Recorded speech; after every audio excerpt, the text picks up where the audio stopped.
First ডেতে 2024-এর highest collection, highest opening ছিল হচ্ছে দরদের।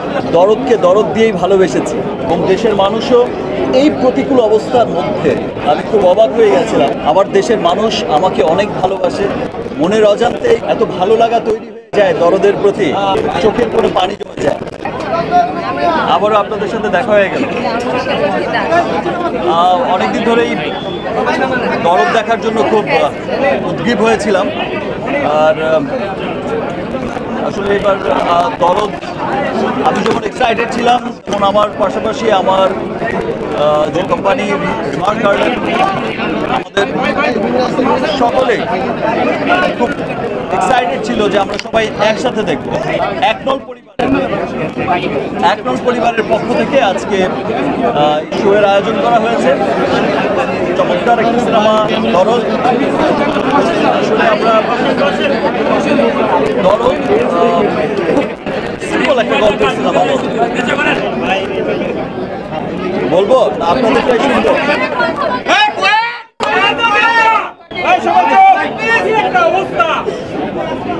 আপনারা দেখেছেন তো দরদ?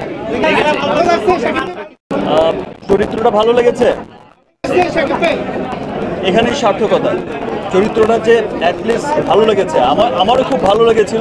শেষের দিকে আমারও মনে হয়েছে বাহ, দরদ আসলে খুব দরদের একটা সিনেমা, চোখের কোনো পানি জমে যায়।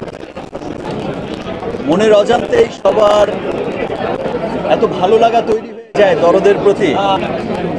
আজকের দিন পর্যন্ত আমরা দরদকে দরদ দিয়েই ভালোবেসেছি এবং দেশের মানুষও এই প্রতিকূল অবস্থার মধ্যে আমি খুব অবাক হয়ে গেছিলাম। আমি তখন ছিলাম না, আমি আমার বরবাদ সিনেমার শুটিংয়ে মুম্বাইতে ছিলাম। আমি যখন শুনলাম, আমার এতটা এক্সপেকটেশন ছিল না। যে আপনারা জানেন যে বিভিন্ন কারণেই হয়তো মামুন তেমন একটা পাবলিসিটি করতে পারেনি, প্রচারণায় তেমন খুব একটা আহামরি ঠিক সময় মতো চেষ্টা করা সত্ত্বেও অনেক কিছু দিতে পারেনি। কিন্তু সবাই খুব চেষ্টা করেছে, মামুন খুব চেষ্টা করেছে, আমার প্রোডাকশন টিম খুব চেষ্টা করেছে। এত চমৎকার একটা সিনেমা কেন প্রেজেন্ট করবো না? আমরা সকলেই খুব শঙ্কিত ছিলাম যে দেশের এই সিচুয়েশনে আসলে সিনেমা মুডে মানুষ কতটা আছে, বিনোদনের জন্য মানুষ কতটা উদ্গ্রীব হয়ে আছে, বা সিনেমা দেখতে কতটা আসবে বা কেমন লাগবে। বাট আমি দেখলাম পরের দিন সোশ্যাল মিডিয়াতেও যে ফার্স্ট ডেতে 2024-এর হাইয়েস্ট কালেকশন, হাইয়েস্ট ওপেনিং ছিল হচ্ছে দরদের। সো এই বিষয়টা কিন্তু 2024-এর হাইয়েস্ট ওপেনিং মাল্টিপ্লেক্সে ছিল দরদের।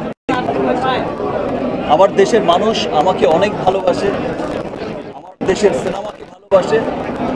বাংলাদেশের মানুষ যেখানেই ছড়িয়ে আছে, আমি আমেরিকার চিত্র দেখেছি, রিলিজ হয়েছে, পৃথিবীর অনেকগুলো দেশে রিলিজ হয়েছে।